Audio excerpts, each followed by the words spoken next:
everyone, welcome to XNY J channel. Exploring Engineering സീരീസിൽ ഇന്ന് നമ്മൾ ഡിസ്കസ് ചെയ്യുന്നത് എയറോസ്പേസ് എഞ്ചിനീയറിംഗ് ആണ്. എന്താണ് aerospace engineering?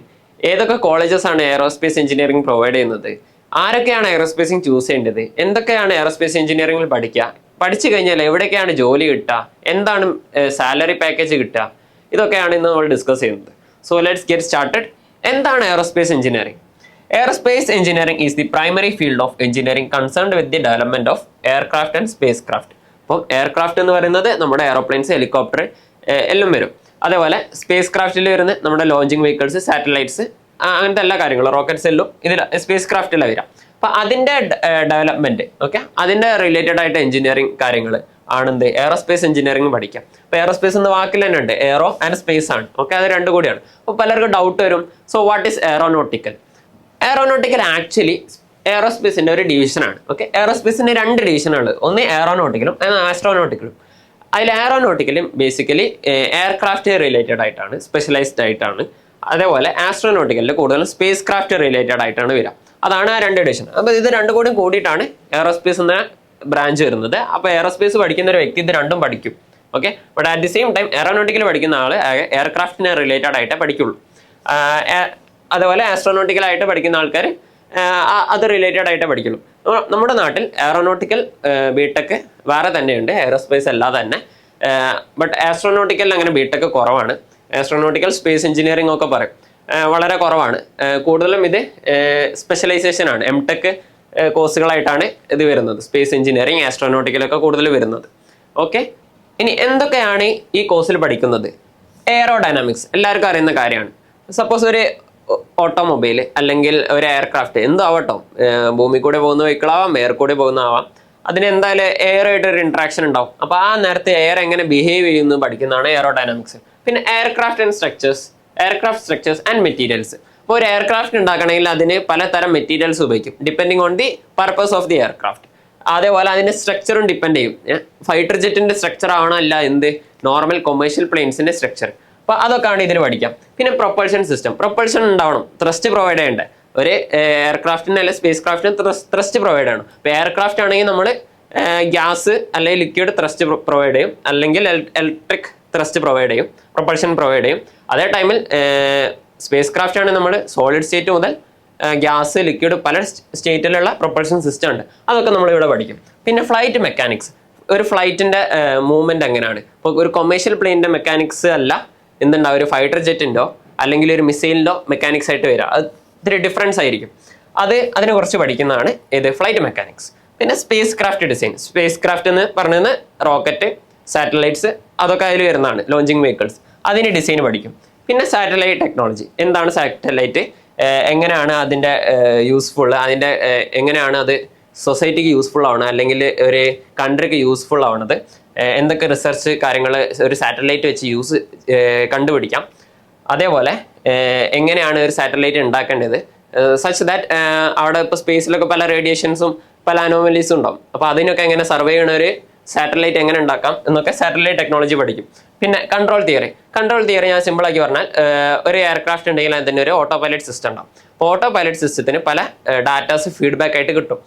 Suppose altitude, speed, ഇതൊക്കെ കിട്ടും. അപ്പോൾ അതനുസരിച്ചിട്ട് ആ മെഷീൻ എങ്ങനെ റെസ്പോണ്ട് ചെയ്യണം, അതൊക്കെയാണ് കൺട്രോൾ തിയറി പഠിക്കുന്നത്.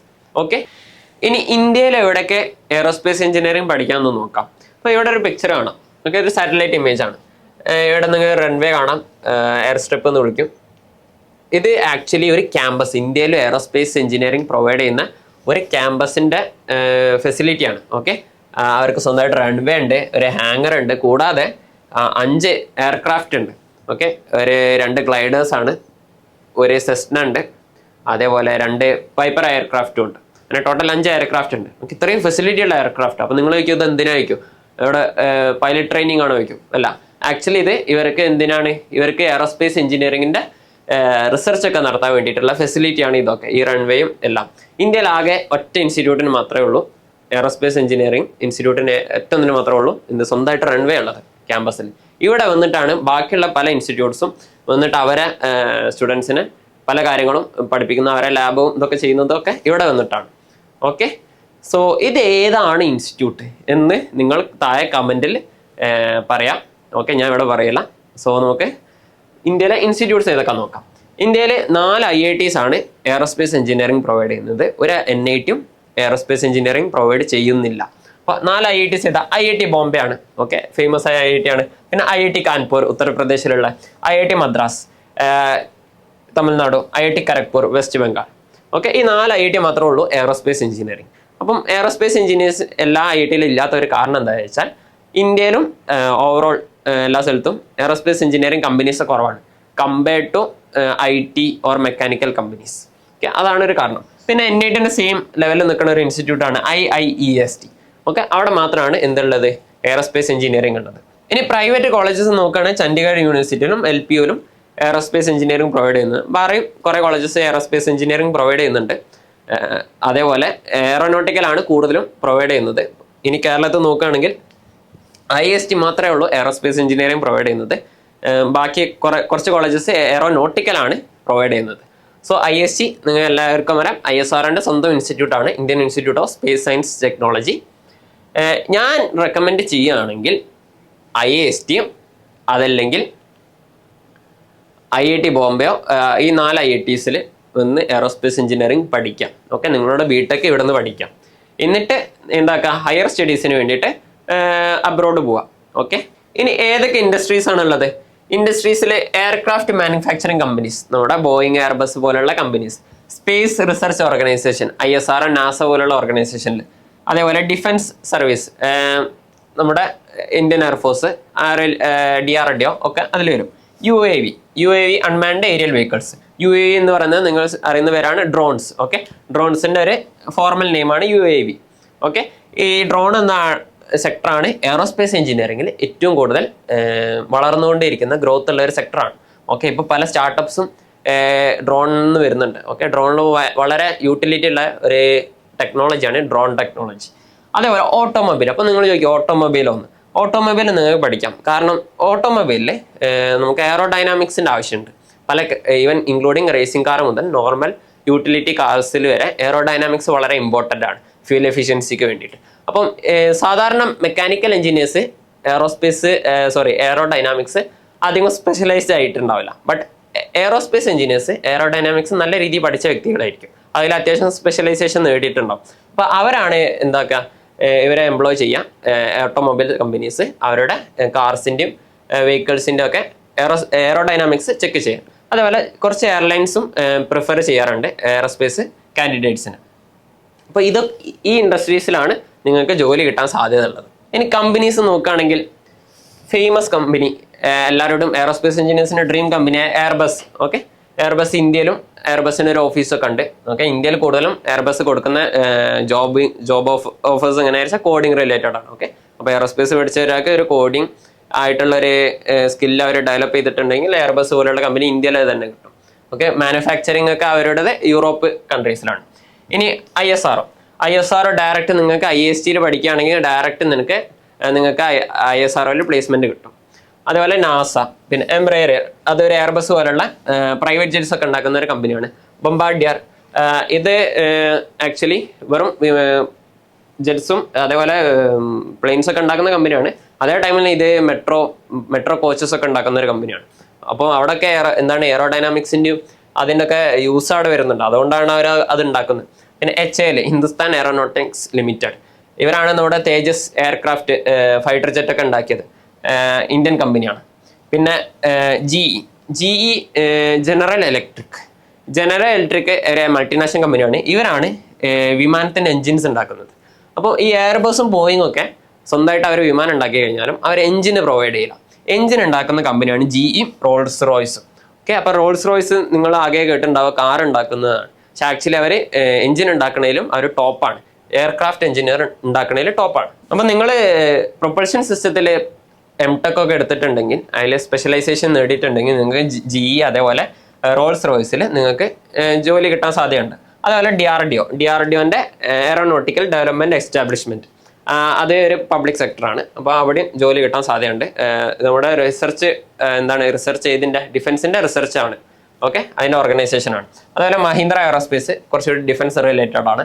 പിന്നെ ബോയിങ്, അതേപോലെ ഹണിവെല്ലും ഒരു കമ്പനിയാണ്, ആവിയോണിക്സ് ഒക്കെ റിലേറ്റഡ് ആയിട്ടുള്ള കമ്പനിയാണ്. ഓക്കെ, ഇനി ഇന്ത്യയിലെ ഒരു എയറോസ്പേസ് എഞ്ചിനീയറെ സാലറി എത്ര നോക്കാം.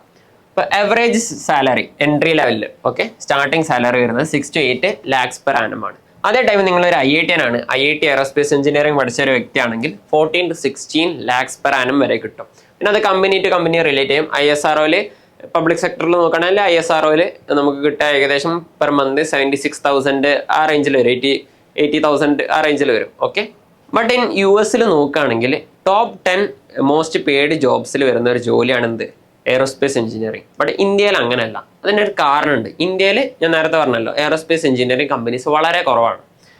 അതേ ടൈമിൽ അമേരിക്കയിൽ നോക്കുകയാണെങ്കിൽ നമ്മുടെ ബോയിങ് ആയാലും എയർബസ് ആയാലും യൂറോപ്യൻ കൺട്രീസിലൊക്കെ എയർബസ് ഒക്കെ ആയാലും അവർക്ക് സ്വന്തമായിട്ട് ഡിഫൻസ് വിങ് ഉണ്ട്, വേറെ ഒരു സെക്ഷൻ ഉണ്ട്. അതേപോലെ ഡിഫൻസ് കമ്പനിയായ ലോക്കീഡ് മാർട്ടിൻ, ഡസോൾട്ട്, ഇവരൊക്കെ ആ കൺട്രീസിലാണ്, യൂറോപ്യൻ അമേരിക്കൻ കൺട്രീസിലാണ് ഉള്ളത്. അപ്പോൾ അവരെന്ത് ചെയ്യും, അവർ കുറച്ചുകൂടി അധികം സാലറി പ്രൊവൈഡ് ചെയ്യും. അപ്പം നിങ്ങൾക്ക് ഇന്ത്യയിൽ ഇങ്ങനത്തെ പബ്ലിക് സെക്ടറിൽ വർക്ക് ചെയ്യാൻ താല്പര്യമാണെങ്കിൽ ഓക്കെ ഇവിടെ നിൽക്കാം. അതേ ടൈമിൽ കൂടുതൽ ഓപ്പർച്യൂണിറ്റീസ് കിടക്കുന്നത് അബ്രോഡാണ്, US-ഉം യൂറോപ്യൻ കൺട്രീസിലാണ് കൂടുതൽ ഓപ്പർച്യൂണിറ്റീസ് ഉള്ളത്. ഞാൻ റെക്കമെൻഡ് ചെയ്യാം ഏറ്റവും ബെറ്റർ നിങ്ങൾ ഇവിടെ BTech ചെയ്യാം, UG ഇവിടെ കംപ്ലീറ്റ് ആക്കാം. അതിനുശേഷം നിങ്ങൾക്ക് PGക്ക് MTech ഒക്കെ ചെയ്യാൻ അല്ലെങ്കിൽ PhD എടുക്കാനൊക്കെ അബ്രോഡാണ് ഏറ്റവും ബെറ്റർ. അവിടെയാണ് കൂടുതൽ ബെറ്റർ ഫെസിലിറ്റി ഉള്ളത്. എന്നിട്ട് നിങ്ങൾക്ക് തിരിച്ചു വരാം, ഇവിടെ വന്നിട്ട് നിങ്ങൾക്ക് പബ്ലിക് സെക്ടറിൽ വർക്ക് ചെയ്യണമെങ്കിൽ വർക്ക് ചെയ്യാം, അല്ലെങ്കിൽ വേറെ പ്രൈവറ്റ് സെക്ടറിൽ വർക്ക് ചെയ്യണമെങ്കിൽ വർക്ക് ചെയ്യാം. It's up to your choice. Higher സ്റ്റഡീസിൽ MTechൽ അല്ലെങ്കിൽ പുറത്ത് MS എന്ന് പറയും, MS-ന് നമുക്ക് എയറോനോട്ടിക്കൽ എഞ്ചിനീയറിംഗിൽ സ്പെഷ്യലൈസേഷൻ ചെയ്യാം. അതേപോലെ ആസ്ട്രോനോട്ടിക്സിലും ചെയ്യാം. അതാണ് ഞാൻ നേരത്തെ പറഞ്ഞല്ലോ, എയറോസ്പേസിൻ്റെ 2 ഡിവിഷനാണ്. ഓക്കെ, പിന്നെ ആവിയോണിക്സ് എന്ന് പറയുന്നത് ആവിയേഷൻ ഇലക്ട്രോണിക്സിൻ്റെ ഷോർട്ട് ഫോം ആണ്. അപ്പം ഒരു വിമാനം ഉണ്ടാകുമ്പോൾ, ഒരു എയർക്രാഫ്റ്റ് ഉണ്ടാകുമ്പോൾ, അല്ലെങ്കിൽ സ്പേസ് ക്രാഫ്റ്റ് ഉണ്ടാകുമ്പോൾ അതിൽ കുറേ ഇലക്ട്രോണിക് ഇൻസ്ട്രുമെൻറ്റ്സ് വേണം. ഓക്കെ, അവരുടെ മെക്കാനിക്കൽ ഇതൊക്കെ കൺട്രോൾ ചെയ്യണമെങ്കിൽ അത് വേണമല്ലോ. അപ്പം അങ്ങനത്തെ കാര്യങ്ങൾ അത് റിലേറ്റഡ് ആയിട്ടുള്ള പഠിക്കുന്ന ഫീൽഡാണ് ആവിയോണിക്സ്. പിന്നെ കൺട്രോൾ സിസ്റ്റം, ഒരു എയർക്രാഫ്റ്റിന് കൺട്രോൾ ചെയ്യാനുള്ള, അതിന് മെക്കാനിക്സ് കൺട്രോൾ ചെയ്യാനുള്ള സിസ്റ്റത്തിനെ പറ്റി പഠിക്കുന്നതാണ് കൺട്രോൾ സിസ്റ്റം. പിന്നെ എയറോഡൈനാമിക്സ്, അതേപോലെ പ്രൊപ്പൾഷൻ എഞ്ചിനീയറിംഗ് ഞാൻ നേരത്തെ പറഞ്ഞല്ലോ, റോൾസ് റോയ്സ് GEയിലൊക്കെ വർക്ക് ചെയ്യണമെങ്കിൽ, അതേപോലെ ISROയിലൊക്കെ വർക്ക് ചെയ്യുന്ന ബെറ്റർ പഠിക്കാൻ MTech എടുക്കാൻ ബെറ്റർ ആണ് എന്ത്, പ്രൊപ്പൾഷൻ എഞ്ചിനീയറിംഗ്. അതേപോലെ ഫ്ലൈറ്റ് മെക്കാനിക്സ് എന്ന് പറയുന്നത് ഒരു ഫ്ലൈറ്റ് എങ്ങനെ അതിൻ്റെ മൂവ്മെൻറ്റ് ഒക്കെയാണ്, മെക്കാനിക്സ് ഒക്കെയാണ് അതിൽ പറയുന്നത്. പിന്നെ കമ്പ്യൂട്ടേഷണൽ ഫ്ലൂയിഡ് ഡൈനാമിക്സ്, ഒരു ഫ്ലൂയിഡിനെ നമ്മൾ മോഡൽ ചെയ്യും, അതേപോലെ സിമുലേഷൻ ചെയ്യും. ലൈക്ക് കുറച്ച് സിമുലേഷൻ മോഡൽസ് ഉണ്ടാവും നമുക്ക് ഒരു എയർക്രാഫ്റ്റ് ബെറ്റർ ആണോ മൂവ് ചെയ്യണോ ഒക്കെ മനസ്സിലാക്കാൻ വേണ്ടിയിട്ട്. അതൊക്കെ പഠിക്കുന്നതാണ് കമ്പ്യൂട്ടേഷൻ ഫ്ലൂയിഡ് ഡൈനാമിക്സ്. പിന്നെ PhD ചെയ്യാം, ഡയറക്റ്റ് നിങ്ങൾക്ക് വേണമെങ്കിൽ PhDയും ചെയ്യാം. ഇനി ഏതൊക്കെയാണ് ടോപ്പ് ഫോറിൻ യൂണിവേഴ്സിറ്റി? അപ്പോൾ ആദ്യം ഓഫ്കോഴ്സ് MIT ആണ്, പിന്നെ സ്റ്റാൻഫോർഡ് യൂണിവേഴ്സിറ്റി, പിന്നെ തേർഡ് കാൽടെക്, ഫോർത്ത് ഡെൽഫ്റ്റ് നെതർലാൻഡിലുള്ളതാണ്. അതേപോലെ University of Cambridge UK, ETH Switzerland, Tokyo University Japan, Imperial College UK. Okay, so ലണ്ടനത്തെ കോളേജാണ്. ബട്ട് നിങ്ങൾ MTech ചെയ്യണ നേരത്തെ ആ കോളേജിൽ, ഇപ്പോൾ ഇവിടെ കൊടുത്ത കോളേജ് നേരെ നോക്കി പോരുത്, ആ കോളേജിൽ ഇതിൻ്റെ ഫെസിലിറ്റി ബെറ്റർ ആണോ ഉള്ളത് സെർച്ച് ചെയ്തിട്ട് വേണം MTechന് പോകാൻ. ഓക്കെ, അപ്പോൾ ഓരോ കോളേജിനും ഓരോ MTechൻ്റെ ഓരോ ഫീൽഡിലേക്കും, ചിലപ്പോൾ ചില കോളേജിന് എയറോസ്പേസ് ആയിരിക്കും ബെറ്റർ, എയറോഡൈനാമിക്സ് ആയിരിക്കും ബെറ്റർ, ചില കോളേജിൽ കൺട്രോൾ തിയറി ബെറ്റർ ആയിരിക്കും, ചില കോളേജിൽ CFD ബെറ്റർ ആയിരിക്കും. അത് ഏതാ റിസർച്ച് ചെയ്തിട്ട് ഏറ്റവും ബെറ്റർ ഏതാണുള്ളത് അവിടെ പോയിട്ട് അപ്ലൈ ചെയ്യാം. ഇനി ഏറ്റവും മോസ്റ്റ് ഇമ്പോർട്ടൻറ്റ് കാര്യം, ആര് എയറോസ്പേസ് എഞ്ചിനീയറിംഗ് ചൂസ് ചെയ്യണം? ആദ്യമായിട്ടും മാത്സും ഫിസിക്സും ഇഷ്ടമുള്ള ഒരാളാവണം. ഓക്കെ, നിർബന്ധമാണ്. കാരണം നമ്മുടെ ഇതിൽ പഠിക്കാൻ പോകുന്നത് തെർമോഡൈനാമിക്സും അതേപോലെ ഫ്ലൂയിഡ്സും ഒക്കെ ആണ്. ഫ്ലൂയിഡ്സിലും തെർമോഡൈനാമിക്സിലും ഇഷ്ടം പോലെ മാത്സ് ഉണ്ട്. ഓക്കെ, മാത്സും ഫിസിക്സും കൊണ്ട് നിറഞ്ഞെടുക്കുകയാണ്. Especially maths, higher level maths ഉണ്ട്. അപ്പോൾ മാത്സ് പഠിക്കാൻ താല്പര്യമുള്ള വ്യക്തിയാണോ, അത്യാവശ്യം പഠിക്കാൻ കഴിവുള്ള ഒരു വ്യക്തിയാണോ. ഓക്കെ, അതേപോലെ എയറോസ്പേസ് എന്തൂസിയാസ്റ്റ് ആണ്, എയറോസ്പേസ് എന്ന ഫീൽഡിലേക്ക് താല്പര്യം വേണം. ഫോർ എക്സാമ്പിൾ, നിങ്ങൾ ചെറുപ്പത്തിൽ 2 പേപ്പർ പ്ലെയിന് പറത്തീകരിച്ചിട്ട് ഈ ഫീൽഡ് ചൂസ് ചെയ്യരുത്. അത്യാവശ്യം നല്ല രീതിയിൽ ജെന്യൂൻ ആയിട്ടുള്ള താല്പര്യം ഉണ്ടെങ്കിൽ മാത്രം എന്താക്കുക, എയറോസ്പേസ് എഞ്ചിനീയറിംഗ് എന്ന ഫീൽഡ് ചൂസ് ചെയ്യുക. പിന്നെ അനലിറ്റിക്കൽ തിങ്കിങ്, നമ്മളെല്ലാ എഞ്ചിനീയറിംഗ് ഫീൽഡിലും പറയുന്ന ഒരു കാര്യമാണ് ഈ സാധനം വേണമെന്ന്. അനലിറ്റിക്കായിട്ട് തിങ്ക് ചെയ്യാനുള്ള കഴിവ് വേണം. പിന്നെ ലൈക്ക് ബിൽഡിങ് ഫിസിക്കൽ തിങ്സ്, ഇപ്പോൾ എയറോസ്പേസ് എഞ്ചിനീയറിംഗ് മെക്കാനിക്കൽ എഞ്ചിനീയറിംഗ് ഒക്കെ പോലെ എന്താണ് ഫിസിക്കലായിട്ടുള്ള കാര്യങ്ങൾ ഉണ്ടാക്കാൻ വളരെ താല്പര്യമുള്ള വ്യക്തിയാവണം. ഓക്കെ, അതിൽ കൂടുതൽ പ്രൊജക്ട്സ് ആയാലും ഇപ്പോൾ കോളേജിൽ ചെയ്യുകയാണെങ്കിലും ഇനി നിങ്ങൾ പാസ് ഔട്ടായിട്ട് എയറോസ്പേസ് ഫീൽഡിൽ വർക്ക് ചെയ്യുകയാണെങ്കിൽ കൂടുതൽ ഫിസിക്കലായിട്ടുള്ള ജോലി ആയിരിക്കും കൂടുതലും ഉണ്ടാവുക. ഓക്കെ, പിന്നെ ടീം പ്ലെയേഴ്സ് ആണ്. എയറോസ്പേസ് എന്ന ഫീൽഡ് കൂടുതലും ടീം വർക്കാണ്. ഓക്കെ, ഗ്രൂപ്പായിട്ട് ചെയ്യുന്നൊരു ഇതാണ്.